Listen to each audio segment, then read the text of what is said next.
There we go. Good morning. All right, so Sanchez, I believe we have everybody with us. Would you like me to begin the recording? Yes, please.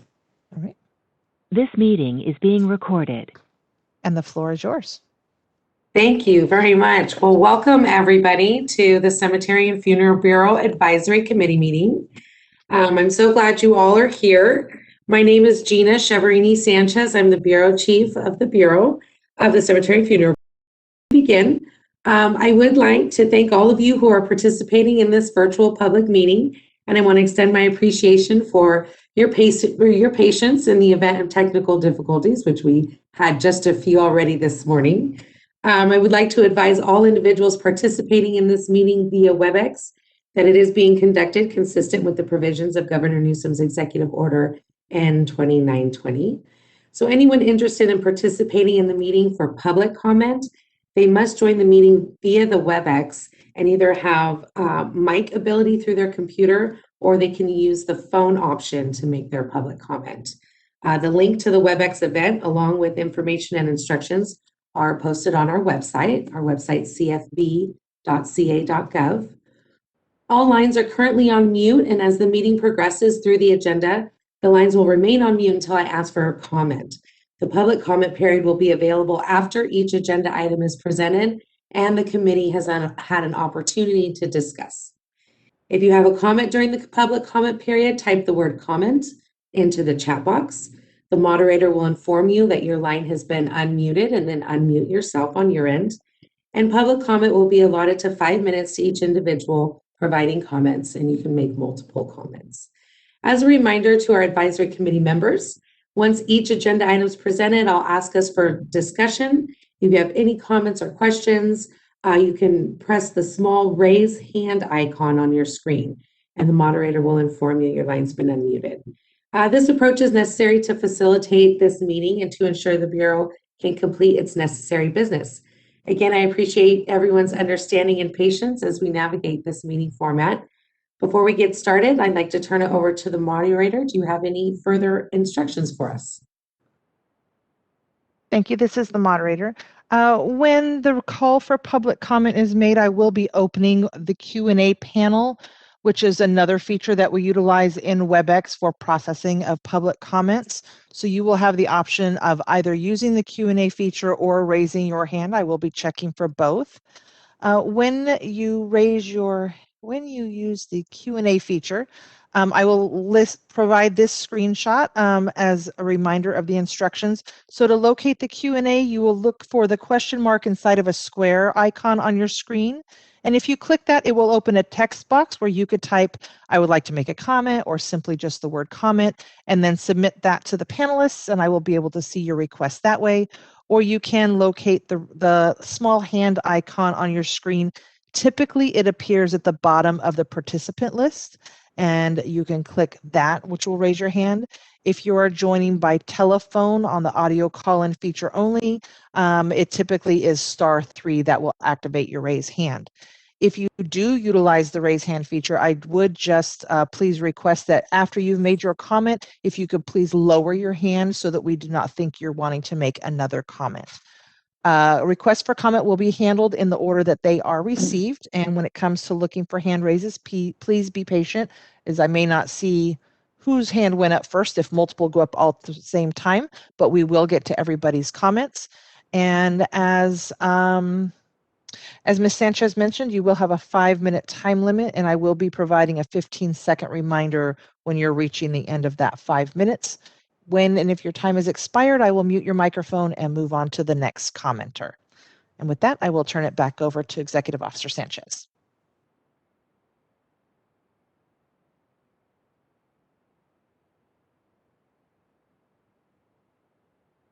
You're muted.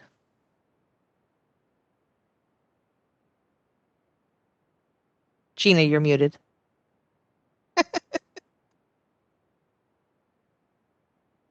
I was really getting going there too. Okay, so at this time, I'd like to take a moment to introduce our committee members. This is a volunteer appointment, so I just want to extend my gratitude and appreciation for both the industry and public members and your interest in the regulation of the death care industry. It means a lot to have this group from both industry and public side to provide advisory comments to the Bureau. This is a very important part of consumer protection. So I would like you all to introduce yourselves and feel free to comment on a bit of yourself as much as you would like. I'm just looking at the website, so I'll just kind of go down the way everyone is listed over here on the website. So we'll open up with Ms. Chanel O'Farrell. If you could go ahead and introduce yourself and say hi. Hi, good morning, everyone. My name is Chanel O'Farrell. I'm the managing funeral director with Hollywood Funeral Home at Hollywood Forever Cemetery, and I also manage our crematory, Hollywood Forever Crematory. And I'm just excited and feel privileged to be a part of this committee and look forward to contributing however I can. Thank you very much. Thank you. I don't know whether to say Margaret or Maggie. Ms. Weefels, if you could please introduce yourself. Good morning. I will answer to either, although Margaret makes me feel like I'm in trouble already. So I am also a funeral director in Southern California. We have a network of about 10 family-owned funeral homes, and I oversee the operations of all of those. We have a cemetery and then multiple crematories as well. And just, I'd like to echo what Chanel said. I'm very excited to be working with you all. Thank you very much. Ms. Nicole Montague, welcome back, and thank you very much for your second commitment. And please introduce yourself to our stakeholders. Sure. So my name's Nicole Montague. I'm a funeral director at South Los Angeles Mortuary. I also own South Los Angeles Cremation Services, and it's a pleasure to be back. So thank you. Thank you. Moving on to our public members, Reverend Jacob Jett, if you could please introduce yourself. Yes, good morning. So I'm Reverend Jacob Jett, but you can call me Jacob, and I am an ordained minister and a board certified chaplain. I currently work in hospice in East Bay, hospice in Marin, and I've been there for about 7 years, and before I was a chaplain at hospitals. I'm just also excited to be here and to be a voice for the grieving and people that I work with daily that are dying and finding this, I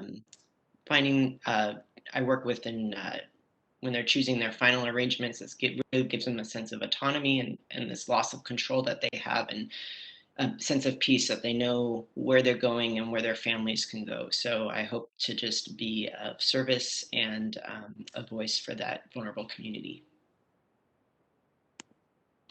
Thank you very much. Welcome. Moving on to Ms. Maria Mangini.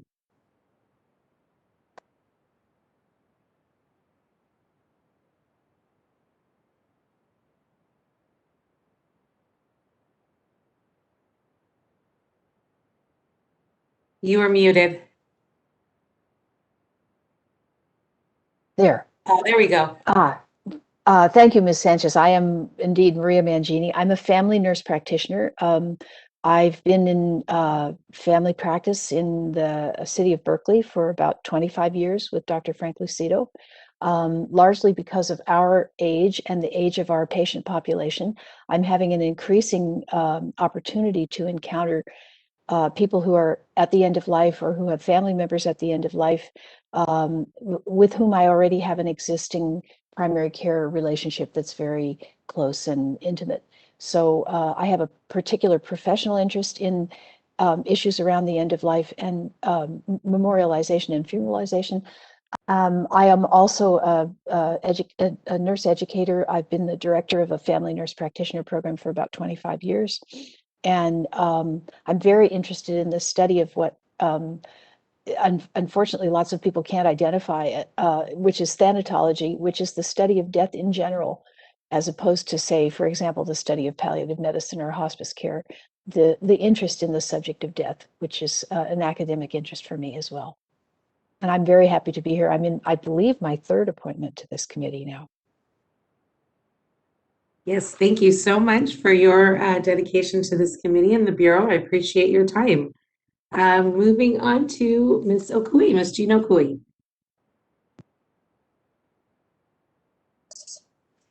Hi, I am in Central Valley. This is my second appointment. I'm volunteer. I've reorganized the Funeral Consumers Alliance of Los Angeles and president of it, although I'm 300 miles from Los Angeles. But we have a very active board, and it's all about education. We have a wonderful website. We're reaching out to a lot of people. I'm very excited. CNBC actually approached us, and we are on a YouTube presentation that they did on death and dying. And you could get it, I believe, by going to our website, fcalosangeles.org. And I'm just excited to participate in this and help in any way I can. Thank you very much. Thank you. Okay, so I just want to extend my gratitude for your time. I know you're all very busy, as we all are, and the Bureau sincerely appreciates your dedication to the industry and your advisory role on this committee. I'd also like to introduce some people from the Bureau. Sandra Patterson, the Deputy Bureau Chief, is here with us. Cheryl Jenkins, the Program Operations Manager, who will be speaking to a few agenda items. Carolina Sammons, who's the Bureau's Legislative and Regulatory Analyst, is also with us from the Bureau. From the Department of Consumer Affairs, or you'll see his department, or DCA, throughout the meeting, is Jason Hurtado, our Staff Regulatory Counsel. And also with us is Carrie Holmes from the department's Executive Office. So thank you all for your attendance. This meeting is being webcast and will be posted to YouTube so it can be watched at a later date. That takes care of agenda item 1, introduction and opening remarks. I believe we already had our discussion about this topic, but I do need to open it up for public comment. So are there any comments to agenda item number 1 from the public?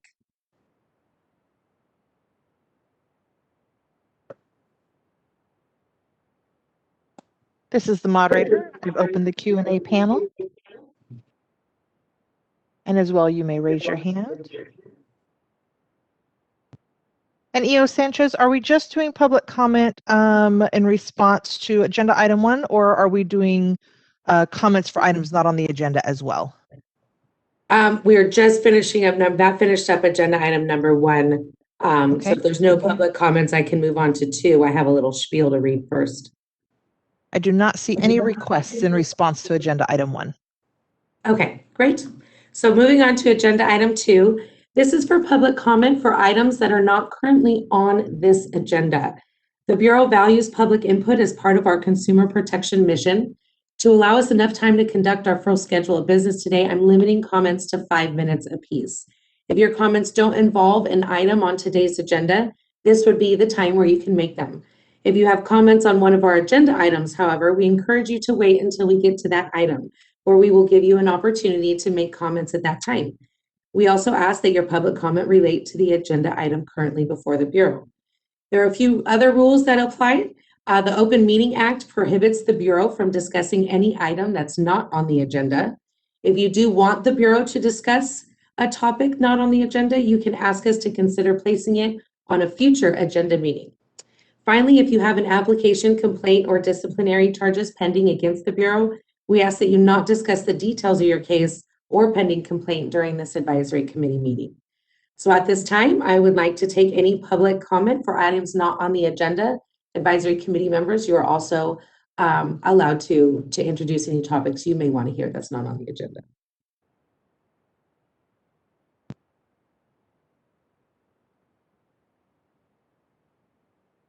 And this is the moderator. And again, if you'd like to make a comment for an item not on today's agenda, you may use that raise hand feature on your screen or also access the Q&A feature and type comment into the box. I have one. Does that count? Absolutely. So I would just like to announce a potential future agenda item. The Bureau is currently undergoing a fee study to assess its sustainability, and I'm proposing that be on a future agenda item. So that's my comment in this section. Is there any other further public comment? I am not seeing any requests. All right, we will move on to agenda item number 3, which is our update from the Department of Consumer Affairs. At this time, I'd like to turn it over to Carrie Holmes, our Bureau Liaison from the Executive Office. Good morning, Advisory Committee members and Bureau Chief Sanchez. I'm Carrie Holmes, Deputy Director, Board and Bureau Relations at the Department of Consumer Affairs. Thank you for allowing me to provide a department update. I would like to welcome newly appointed members Chanel O'Farrell, Maggie McMillan, and Jacob Jett. Congratulations on your appointments, and thank you so much for your willingness to serve. And congratulations to members Okuye, Mangini, and Montague on your reappointments and continued service to California's consumers. Much has changed since we last met. COVID-19 has affected every aspect of our work for more than a year. California reached a major milestone on June 15th, and our economy is officially back open. Thank you to Bureau Chief Sanchez and her staff who have been working so hard to maintain excellent customer service through these times. Bureau staff, like all state employees, made a sacrifice to assist all Californians when they continued to serve through the pandemic under a 10% pay cut, some also foregoing cost of living increases or expected raises. As the economy comes roaring back, we are happy to see that these cuts will be reversed June 30th. DCA is working with all boards and bureaus to manage any budgetary impacts. We know things are moving quickly and there's a lot of information, both official and unofficial. We encourage everyone to visit DCA's COVID-19 webpage found at dca.ca.gov for the latest updates. On June 17th, Governor Newsom signed an executive order expediting Cal OSHA's revised COVID-19 regulations to ensure consistency with public health guidance. Cal OSHA's revisions align with the latest face covering guidance from the California Department of Public Health and eliminate physical distancing, except for certain employees during outbreaks. Boards and bureaus are assessing operational needs to identify permanent changes to the workplace to ensure efficiency and employee well-being, such as telework and hybrid workplace models. During the state of emergency, DCA issued waivers to help licensees respond to the pandemic or to enable boards and bureaus to perform their functions safely. As the state fully reopens, waivers will wind down. DCA continues to encourage boards and bureaus to look at laws and regulations that were waived, determine if changes are needed in the future, and move forward with changes. Although some waivers may extend an additional short amount of time, they will end. Boards and bureaus are encouraged to move forward with statutory and regulatory changes as soon as possible. For all current staff and committee members, 2021 is a mandatory sexual harassment prevention training year. All members should take this training during 2021. Please look to Bureau Chief Sanchez for assistance, or you can reach out to Board and Bureau Relations. Finally, I'd like to let you know about 2 exciting new initiatives that DCA Director Kimberly Kirkmeyer launched in 2021 to improve services to all boards and bureaus. The first is the Enlightened Licensing Project, a team of subject matter experts from across DCA who are doing a deep dive into the licensing process at various boards and bureaus and making improvements to efficiency in real time. The second is an executive officer and bureau chief cabinet, a select group of leaders who have volunteered to maintain frequent communication, make recommendations, and assist with projects that affect all boards and bureaus. You may not be surprised to learn that your very own Bureau Chief Gina Sanchez have volunteered to be part of the cabinet. DCA appreciates your willingness to serve as a leader among your peers. As always, Board and Bureau Relations is here to help. If there's anything we can do to assist, please reach out. This concludes my presentation. Thank you very much, Carrie, for your presentation. I greatly appreciate it. You made my cheeks blush there a little bit. Very much, we greatly appreciate the support from the department. As a bureau, they have really been involved in helping us through, the changes up and downs through COVID, the busyness of all that entailed, and the support of getting staff, the resources and the needs that they needed out there teleworking and not coming into the office every day. So we greatly appreciate that. Do the committee members have any discussion or comments to make on this agenda item? Or any comments from the public?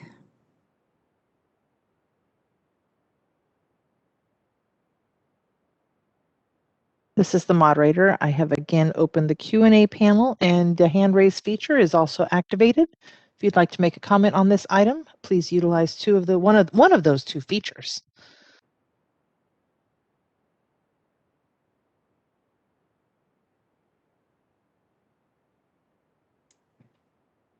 And not seeing any requests. Okay, seeing none. Moving on to, thank you very much, Carrie. Moving on to agenda item number 4, update on Bureau activities, beginning with staffing. I'll make my remarks in regards to 4A through D, and then I will turn it over to the committee to see if they have any questions on either one of those items, and then we'll go to public comment after that. So in regards to staffing, CFB is currently recruiting for a limited term office technician for administrative support. We currently don't have any administrative support positions in the office technician classification, so this will be our first one. Once that's filled, we will be fully staffed. BizMod and online application for cemetery salesperson. Beginning in September, we will again be pursuing the process of obtaining a vendor for implementation of a new software platform to replace our old legacy systems. During the pandemic, the project was put on hold. However, CFB continued to find ways to improve IT solutions to its licensees and stakeholders. As of February 2021, CFB released an online application for the cemetery salesperson license. They can apply online, pay with a credit card, and the application is sent directly to a licensing analyst. So you're alleviating the time for mail, alleviating the time for cashiering. This is a much more efficient process. We have received feedback that there are times when one broker or one cemetery would like to have multiple cemetery salesperson applications and have something like a cart added to both renewal and this application. That is a project that we continue to have under discussions with the department. But we feel that should be solved as we move forward with the new software platform. Additionally, CFB now is reaching more stakeholders with the Facebook page. So please go on to Facebook and search California Cemetery and Funeral Bureau. Give us a like and follow us on Facebook.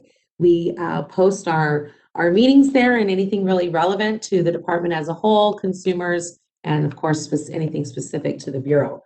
You can also join our email list and contact us at the bottom of our website, cfb.ca.gov. Moving on to COVID-19 effect on Bureau operations. I did report on this in October, so I'm only providing an update really since then. CFB worked collaboratively with outside departments like Emergency Services and California Department of Public Health to get information out to our stakeholders as quickly as possible. We also worked with Emergency Services to allow out-of-state embalmers to perform embalming for an approved funeral establishment for a limited time. We had about 50 embalmers that came in during that time. That really helped the industry between the months. It was really heavy there between January and March, December and April, kind of that window there. As Carrie mentioned, Bureau operations will continue to be evaluated as the state reopens. Staff can return to the office and audits and inspections can resume in person, but the Bureau will, however, continue to evaluate the benefits of teleworking and other process improvements we made during this time. This is the end of my comments. I think that took care of everything. Annual trust reports. Cemetery and funeral establishments are required to submit their annual financial report to the Bureau. This ensures compliance with CFB's fiduciary oversight responsibility, assuring consumer trust funds are protected and being properly handled. Since we just reported in October, I don't have much of an update on statistics in reporting, the timeliness of reporting. I will have that at the next meeting. But the annual report for funeral establishments was due on May 1st. So those are currently being collected and processed. The annual reports from cemeteries were due June 1st. So if you have not gotten those in, please get those in right away. So that's the end of my comments on 4A through D. Do the committee members have anything to comment on any of these areas or have any questions for me?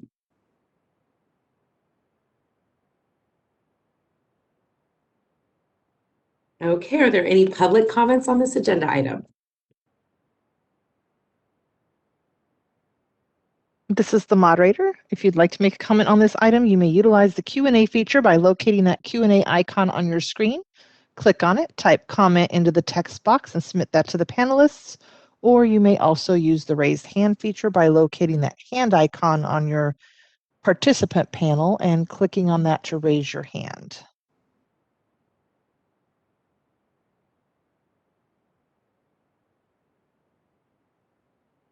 And not seeing any requests at this time. And you're muted. I always worry about that. I get a lot of background over here sometimes. Okay, so moving on to agenda item number 5. You'll be happy to know we'll let somebody else present here. I will now turn it over to Carolina Sammons to provide an update on legislation. Good morning to all. I will start with agenda item number 5, the legislative update as of June 1st, 2021. Assemblymember Carla introduced Assembly Bill 293, Pre-Need Funeral Arrangements, Unclaimed Property. This bill has a delayed implementation date of January 1st, 2023. This bill establishes procedures for when and how pre-need funeral arrangements that are not claimed upon the beneficiary's death should issue to the state under the unclaimed property law. The next bill is Assemblymember Chen introducing Assembly Bill 496, Cremation of Veterans with the United States flag. This bill would authorize a crematory upon request of the person with the authority to dispose of the remains to cremate the remains of a person who has a member of a branch of the United States military with a single American flag. The bill would exempt a flag that is incinerated in this manner from record-keeping requirements for incinerating a flag. The next bill is introduced by Assemblymember Garcia, Assembly Bill 501, Reduction of Human Remains and the Disposition of Reduced Human Remains. This bill has a delayed implementation date of July 1st, 2022. This bill will require the Bureau to license and regulate reduction facilities and would enact requirements applicable to reduction facilities substantially similar to those of the crematorium and hydrolysis facilities, and would enact provisions relating to the disposition of reduced human remains by integration into the soil. The next bill, Assemblymember Lowe, introduces Assembly Bill 646. It affects the department, boards, and bureaus, expunge convictions. This bill will require that boards or bureaus under Consumer Affairs that post information on their website about a revoked license when the revocation is due to a criminal conviction, to update or remove information about the revoked license should the board receive an expungement order related to that conviction. This bill also authorizes the Bureau to charge a fee to perform these activities not to exceed the necessary cost of administrating the bill. The next bill is introduced by Assemblymember Gibson, Assembly Bill 651, Endowment Care Cemeteries, Examination, Investigation, and Discipline. This bill would increase the minimum dollar amount that must be deposited into the Cemetery Endowment Care Trust Fund. This bill would also require, in the absence of a court-appointed temporary manager, a county to assume responsibility for the maintenance of a cemetery if the cemetery manager of a private cemetery has surrendered their license or has had their license suspended or revoked. Lastly, this bill directs the Bureau to examine a cemetery endowment care fund whenever the Bureau receives a valid complaint alleging financial misconduct or neglect of duty. The following bills will dealing with military. Assemblymember Salas introduces Assembly Bill 107 under licensure, veterans, and military spouses. This bill would require most boards and bureaus within Consumer Affairs to issue temporary licenses to military spouses meeting specified criteria. Temporary licenses would be required to be issued within 30 days of receiving an application if the results of a criminal background check does not show grounds for denial. This bill will require the Bureau to submit a draft regulation, if necessary, to the Department by June 15, 2022. Lastly, this bill will require the Department to submit an annual report to the legislature on licensure of military members, veterans, and spouses. Next, Assemblymember Smith introduces Assembly Bill 1026, business licenses, veterans.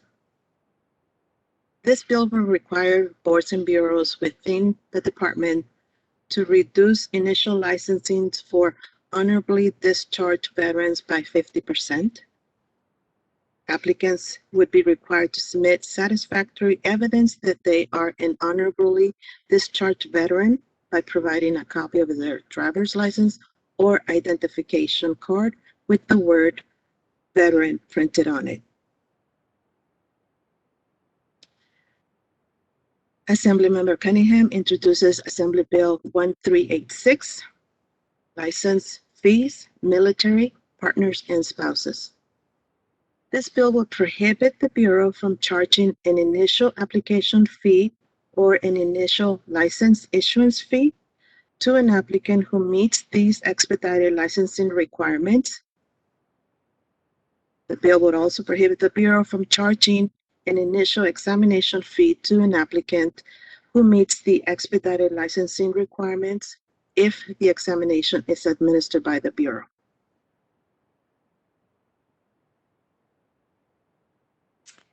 The last bill on the legislative update is Senator Roth introducing Senate Bill 607, Professions and Vocations. This bill will require the Bureau to waive all fees associated with the application and initial license for an applicant who meets certain expedited licensing requirements.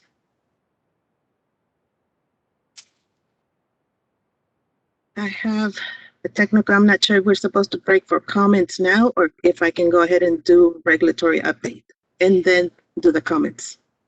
Nope, let's take a pause for just a moment.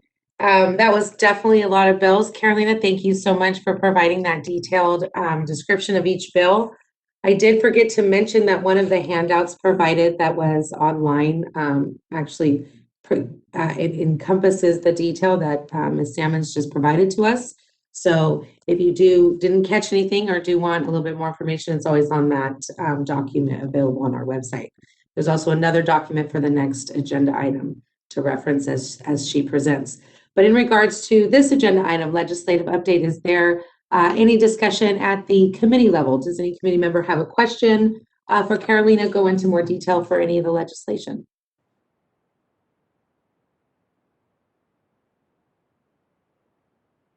Okay. Hearing none, is there any public comment?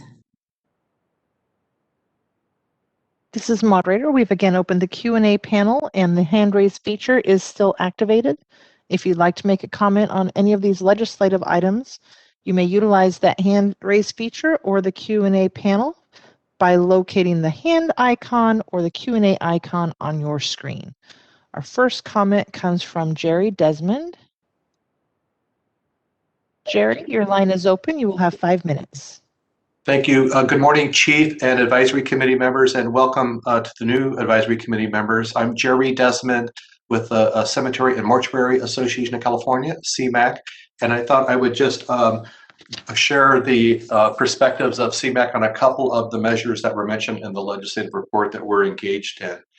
First on AB 293 by Assemblymember Caldwell on achievement, CMAC has been working and engaged with the author as well as the Controller's Office and the department's legislative unit since a similar measure was introduced last year.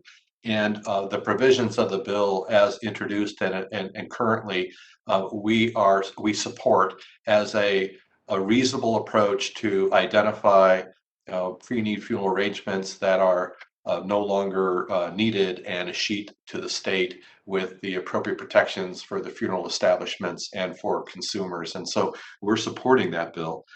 On AB 501 on reduction by Assemblymember Garcia on the reduction of human remains, we are maintaining a close watch on that measure as a new form of addressing the desires of consumers for the dearly departed.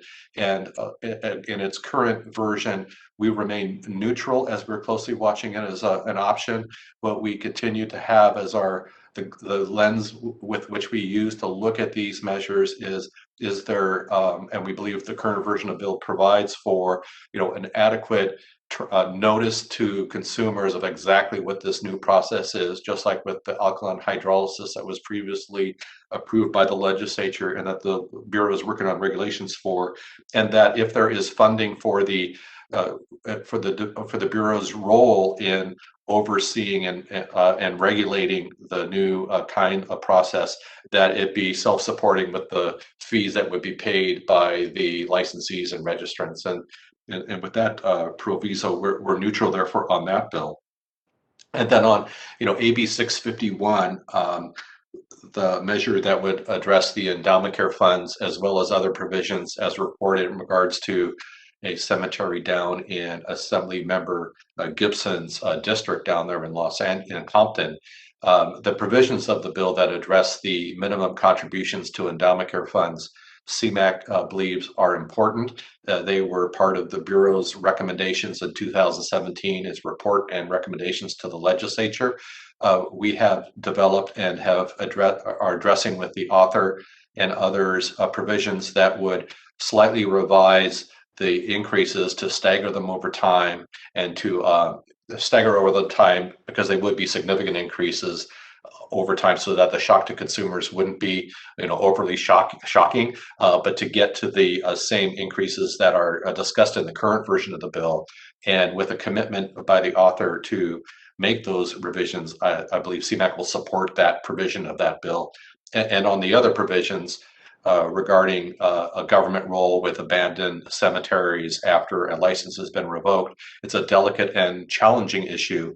Our position is to ensure that if there is a role for government that in taking over these abandoned cemeteries and keeping them open and maintaining them, that again, the Bureau funds are not tapped for that, that it would be other funding mechanisms. And I think that's the goal of Assemblymember Gibson with that bill as well. So just a few perspectives of CMAC as those important measures move forward. Thank you. Thank you, Jerry, for those comments. Greatly appreciated that you keeping us informed of where CMAC's at on this legislation. We're always available for technical through our ledge department, so we appreciate that communication on these bills as they progress. Does the committee have any questions, or is there any other public comment on this topic?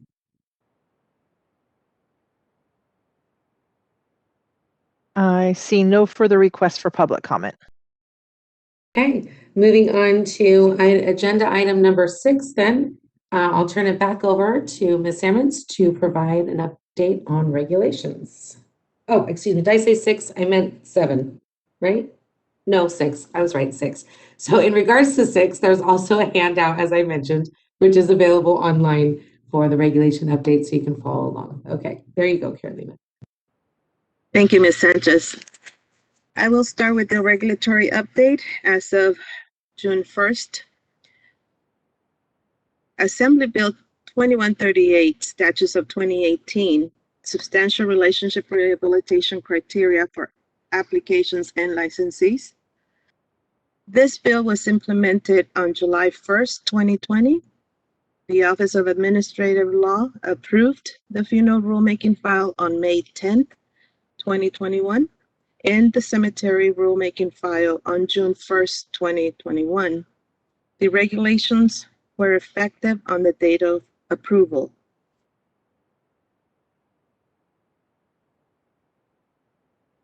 The next bill we are working, Assembly Bill 926, Statutes of 2017, and Assembly Bill 795, Statutes of 2019, Cemeteries Endowment Care Fund. This bill was implemented on January 1st, 2021. The Bureau is currently working on drafting the proposed language and application for this regulatory action. The bill allows licensed cemeteries to request the Bureau's approval to convert its endowment care fund. The bill allows licensed, hold on. Okay, the bill allows licensed cemeteries to request the Bureau's approval to convert its endowment care fund from a net income distribution method to a unit trust distribution method if certain conditions are met. On June 21st, 2021, the Bureau hosted a workshop via WebEx to discuss the newly proposed language and application. The Bureau continues to work with our legal counsel to complete the file for this regulatory and file with the Office of Administrative Law as soon as possible.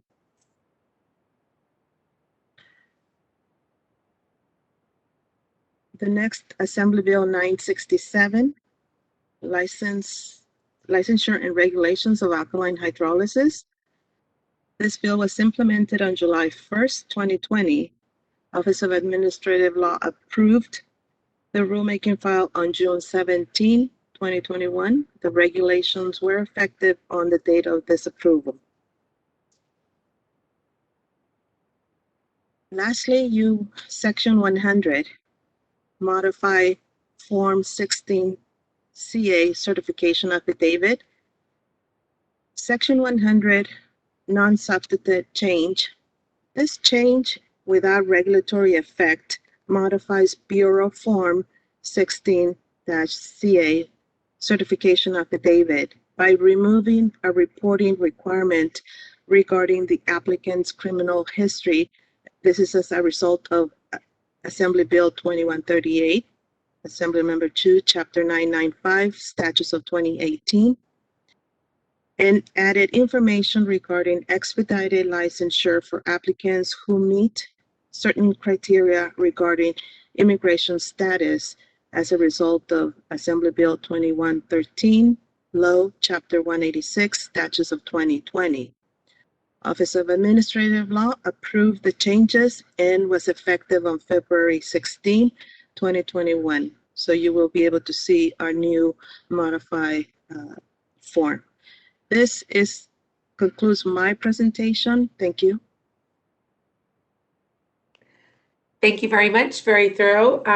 Yes, this is great news. The regulations in regards to AB 2138 and our alkaline hydrolysis regulations are now in effect. So those were two very large regulatory packages, and we're glad to get them out there. So we are diligently working on the unit trust distribution regulatory package. If you were in attendance to our stakeholder workshop that was held on June 21st, earlier this week, we exposed the text and the application there, and we plan on starting the review process through the department and the multiple levels of reviews this week, and then planning on filing as soon as possible, no later than the end of July, hopefully much sooner than that. So that takes care of the regulations update. Do the committee members have any comments or questions for us? And is there any public comment? Is there any public comment, excuse me?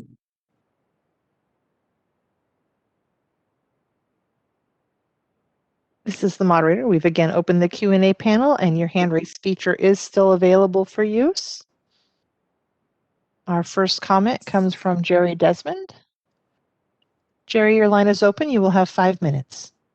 Thank you. And Chair and committee members, Jerry Desmond with CMAC would just like to comment on the endowment care fund conversion regulations and application form that were the subject of the June 21 stakeholder meeting.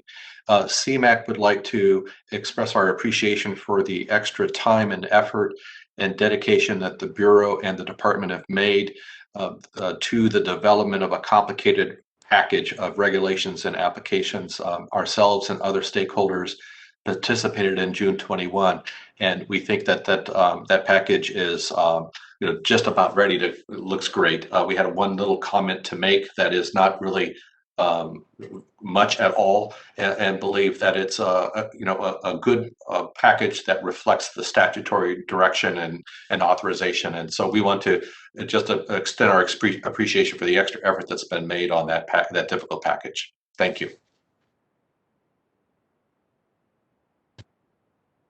Jerry, thank you so much for that comment. We really appreciate that and your patience and diligence in working with us to ensure the Bureau, is correctly, efficiently, accurately, whatever the word is there that best fits to enact this statute. So we're looking forward to pushing that through now. We feel very confident in the package as well. So we appreciate the input, patience of that package. Is there any other comment on this topic or any other topic addressed in item number 6? I am not seeing any further requests for comment at this time. Okay, moving on to agenda item number 7, the licensing statistical report, an update on examination development. I will turn it over to Cheryl, who will provide an update on this item. I'm sorry, we haven't introduced her yet. I'll turn it over to Ms. Cheryl Jenkins, the Program Operation Manager, who will provide an update to this. Thank you, Gina. Good morning, committee members and members of the public. This is our licensing statistical report update. We did provide this at our last meeting, and we received feedback that it was really appreciated, so we are continuing it. This will be our fiscal year 2021 report as of April 30th of 2021. We are still in this current fiscal year. It will end next week on June 30th. So with that in mind, these numbers are tentative at this point, and as we approach the year end and have final numbers, they may fluctuate slightly. So our first slide is our licensing performance measures. This is all of the different license types. We do report separately on the license types that have an exam, so you will see some of them listed twice. For all of these, standard for our business licenses is a target time frame of 90 days. That is if the application is received complete, meaning there are no deficiencies. The licensing analysts don't need to reach back out to the applicant to receive any additional information. You will see that we did have our cemeteries.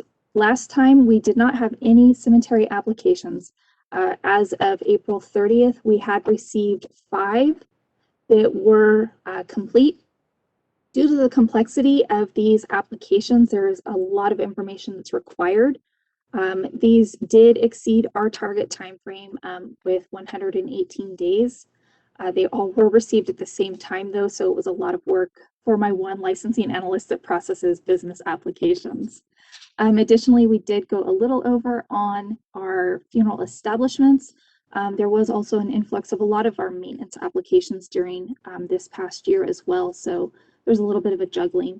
All of our other applications, our license types did stay within our target timeframes, so that's really great. We were still able to meet our targets even with all of the changes we had during COVID times. I do want to point out, we have one call out. The data from January of 2021 was not available when we were putting this information together. That will absolutely be available and included with our final year-end numbers. Our next slide is our licenses issued.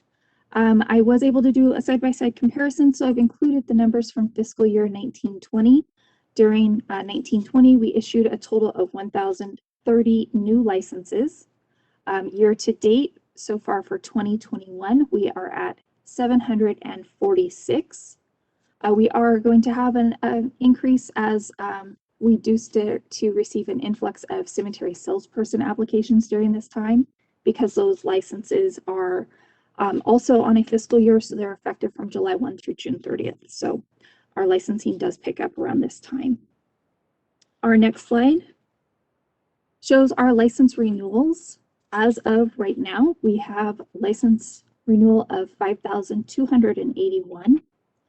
We do have our online renewal, which was effective during last fiscal year. And I do want to point out we have had an increase, which is awesome, of people renewing their licenses online.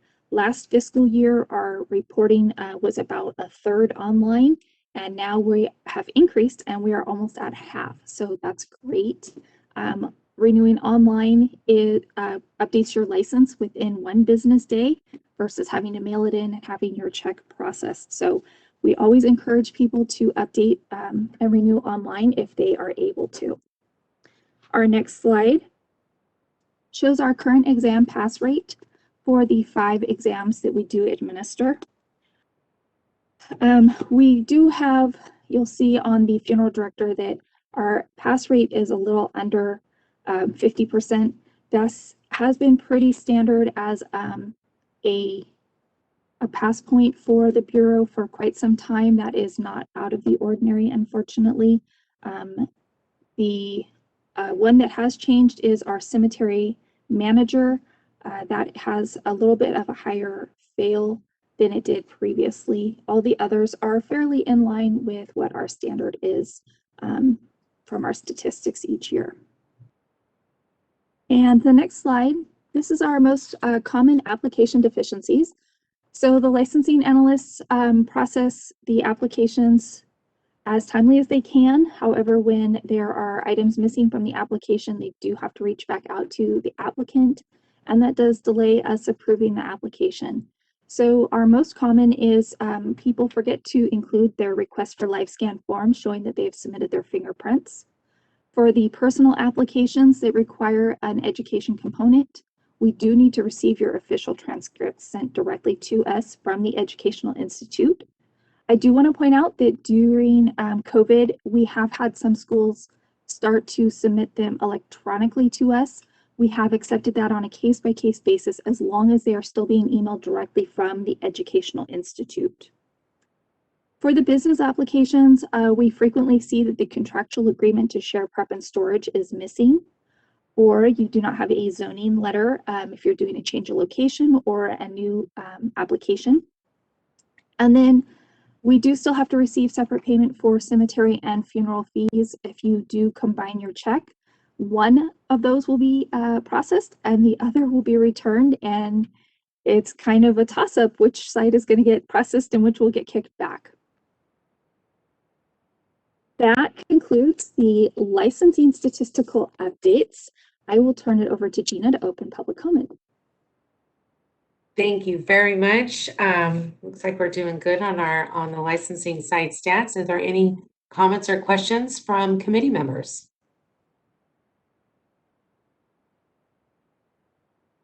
Seeing none, is there any public comment? This is the moderator. I've opened the Q&A panel. You may also utilize the hand raise feature to submit requests for public comment by locating the Q&A icon on your screen and typing comment into the text field, or simply clicking on the small hand icon and raising your hand. Maggie McMillan, you are unmuted. Hey, thank you. I just wanted to say from the practitioner side, the online renewal has been pretty incredible for us. So thank you to the board. I know it's been, I think, about a year, maybe a year and a half, but we have certainly noticed on our end, the ease has been really helpful. Oh, I greatly appreciate that feedback.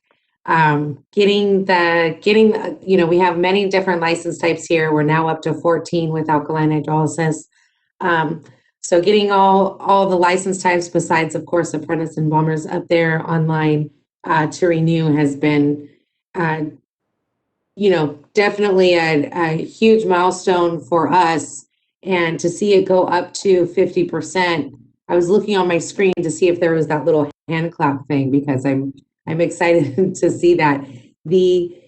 I should kind of take a photo of what it looks like in June when we get 500 CES applications or something. So to be able to renew online, if we can create a cart to add multiple renewals for one credit card payment, I think we could probably reach 80-90% if we could get that functionality. So that's the next functionality that we're looking for. But it was most important just to get it up there. So I really appreciate that feedback, and the more we can get online, the more efficient that renewal is, less chance of delinquencies, less chance of losing your check in the mail, less chance of a consumer going online and seeing this, you're delinquent for these 5-10 days as we process that check. So it is definitely a benefit to the licensees and the consumers they serve. So thank you for that feedback. Is there any more questions? Yes, and if I can please ask Member McMillan to lower her hand. Member Mangini has her hand up as well. Thank you. I'm sorry I didn't get that more timely. I'm just not used to this format. I wanted to know, in the applications that specify the requirements online, if there's a provision for people who are required to have live scan, who may have had it done by another state agency, to be able to refer the Bureau to that live scan, or do they have to have it done again? And it doesn't seem to be clear the way that it's set out in the applications. So I hope that I'm presenting this at the right moment. Yeah, if that's Yes. okay, I'll respond to this, Gina. Sure. Go ahead. So unfortunately, Cemetery and Funeral Bureau cannot use fingerprints that are submitted to other agencies. We only have access to fingerprints that are submitted to our specific license type. It is very controlled. The Department of Justice and FBI want to make sure that they are not giving information out to agencies that are not approved. So even if somebody was to submit their fingerprints and say that it was for the license type of mortuary, we will not get their fingerprints, because that is not our license type. It's that very specific, which is really, it's a good thing, because it's a protection for people's information. So at this time, we cannot accept fingerprints from anybody else. We are working on a project to update our website, and that information is included, that we will be just clearing up any misinformation regarding our licensing applications and the documents that are required, including the live scan, so that it is clear that what you have to provide and with what. Yes, thank you so much for bringing that comment up. That is something that we have just recently been in conversation about, is clearing up that language on the website to provide clarity. But yes, fingerprints have to be submitted for each license type, for each department, for the school that you volunteer for versus, your license. So Ms. Jenkins is correct. Yes. Forgive me if I'm belaboring this, but it seems like a lot of different kinds of fingerprinting have been mentioned in this response to my question, and I wanted to make it clear that I was purely talking about live scan. If someone has had live scan done by the state of California for another situation, as opposed to fingerprints that might have been collected for an arrest or something of that kind. Yes, we kind of use that word interchangeably. Sorry for that. We, terminology in the state, it's always a thing. But yes, that is correct. We are referring specifically to live scan. We also use what's called hard cards for those applicants that live out of state. They actually have to they don't have live scan ability because they don't live in California. So that's why we kind of say fingerprint, because that now includes hard cards and those that live in California and perform the live scan. So those are interchangeable, and that is exactly what we're speaking to, the live scan. So it does have to be done for each license type and each and outside the department versus inside the department. So I know it can become a burdensome. And just to be clear, also, we don't charge any extra fees for fingerprinting. That if you look on it, it's what's 17 plus 32, 40, is that 49? So the $49 charge for the live scan that's exactly what Department of Justice and FBI charge. So the Bureau's only fees associated would be for the actual licensing and application fees. So I just wanted to put that out there also. Okay. Any additional comments? Not seeing any additional comments at this time. Okay, moving on to agenda item 8, our last agenda item, which is the enforcement statistical report. I will again turn it over to Ms. Jenkins, who will provide an update on this item. Thank you, Gina. So this is the update on our enforcement statistics. Again, this is fiscal year 2021 as of April 30th. So the next slide shows our inspections that have been completed during this fiscal year. We have a mandate to inspect all cemeteries, crematories, and a percentage of our cremated remains disposers each year. As a best practice, we also try to inspect as many funeral establishments as we can. So you'll see here that I was able to do a side-by-side comparison. We have fiscal year 1920, we did a total of 1,224 inspections throughout the state. As of April 30th, we have completed 1,038. That is pretty amazing considering all of the challenges that we've had with trying to conduct inspections during COVID. So our field staff have still been working incredibly hard, and this is representative of unannounced inspections as well as directed inspections. So if somebody has submitted an application for licensure, that is a directed inspection to go inspect the new funeral establishment or cemetery or crematory. Or if you have a change of location, those are all considered directed inspections. Our next slide shows the complaints that we have received year to date as of April 30th. We've received 667 complaints, and that breaks down to 65% on the funeral side and 35% on the cemetery side. And that is pretty typical ratio for complaints between funeral and cemetery licensees when compared with last year's numbers. Our next slide shows the citations that have been issued year to date. As of April 30th, we've issued 79 citations so far to licensees or to individuals that were found to be unlicensed and practicing. This breaks down to 80% funeral versus 20% cemetery licensees. And our next slide is our most common cemetery violations found either during investigations or inspections. So the most common during this fiscal year has been failing to have your license displayed in the place of business, whether this is your original wall license or your renewal license. The manager failing to supervise. This is specific to the cemetery manager.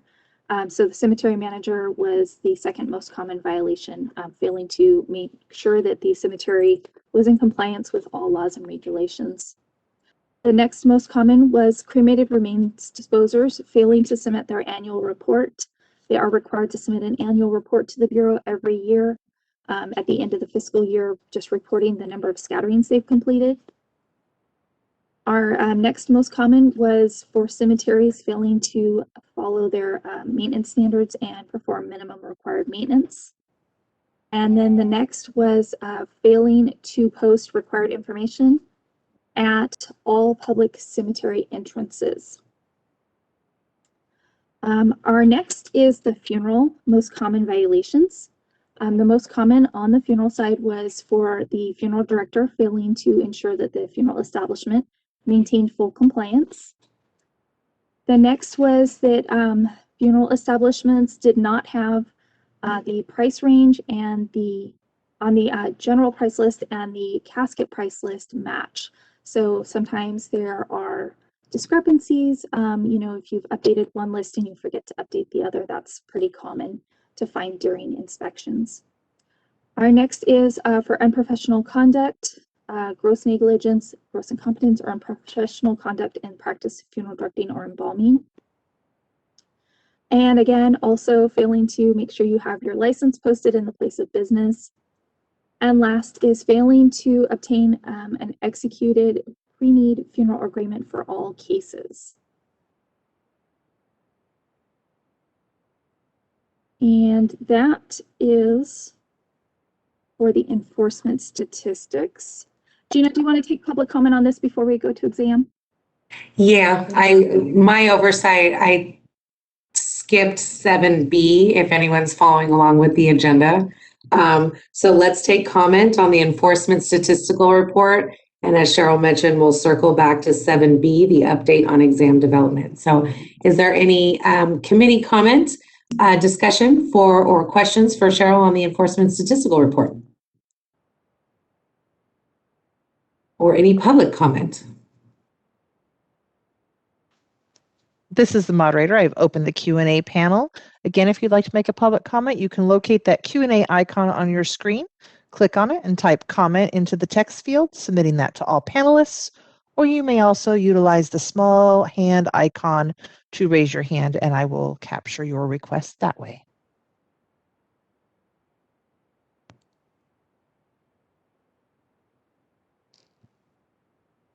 Okay, seeing none. That takes care of agenda item number 8. We're going to circle back to agenda item number 7. Thank you. Shelley's really on those, moderators really on those screens for me. The update on exam development. Cheryl, please continue. Thank you. Thank you, Gina.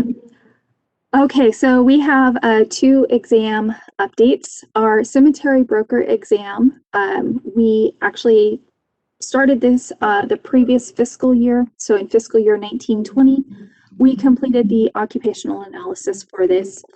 We were unable to complete this exam development in the same fiscal year. So we have been working on this.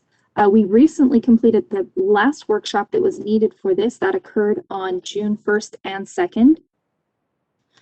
So all workshops have been completed now, and our Office of Professional Examination Services, which is under the Department of Consumer Affairs and who we work with for these, is now working on putting together the actual exam. That will then come to us for review, and we anticipate that depending upon timelines, we will have a new examination out for the cemetery brokers, I would say mid-fall, somewhere around mid-September to October is our target date. And for the embalmer, we are doing an occupational analysis and examination development on this as well. We have recently completed the occupational analysis and we are getting ready to move into the examination development portion. We will have 4 workshops held to complete the examination development. We have a letter going out from our licensing analyst, Alexia Gallegos. She's sending this letter out next week, I believe on June 30th. So if you are a licensed embalmer, please keep an eye out for a letter from the Bureau. We will be holding a workshop in August, September, October, and November to complete those 4 workshops. 2 of the workshops will be conducted in person. That is a requirement for examination security purposes. The other 2 we are able to do by teleconference. And so that's been working really well for these workshops, and we will continue to have that as an option where available. The goal is that with all of these workshops completed timely, we will be able to actually finish the examination development this calendar year. So we will have all of this wrapped up by December 31st. And then we anticipate that the new examination will be published probably within the first quarter of 2022. That concludes our examination development. We do not have any other exams in the works right now, but we will update everyone as we do engage in new exams. Okay, thank you very much on the update on examination development. Are there any questions from the committee members on our exams, even if it's just to explain the need or what they are? These are the examinations for initial licensure. that applicants need to pass this exam, which Ms. Jenkins already reported on the passing rates a little bit earlier. So is there any questions or discussion on this from committee members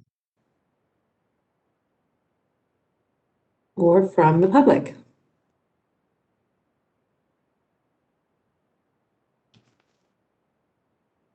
This is the moderator. We've again opened the Q&A panel, and you can also access that hand raise feature if you'd like to make a comment on this item.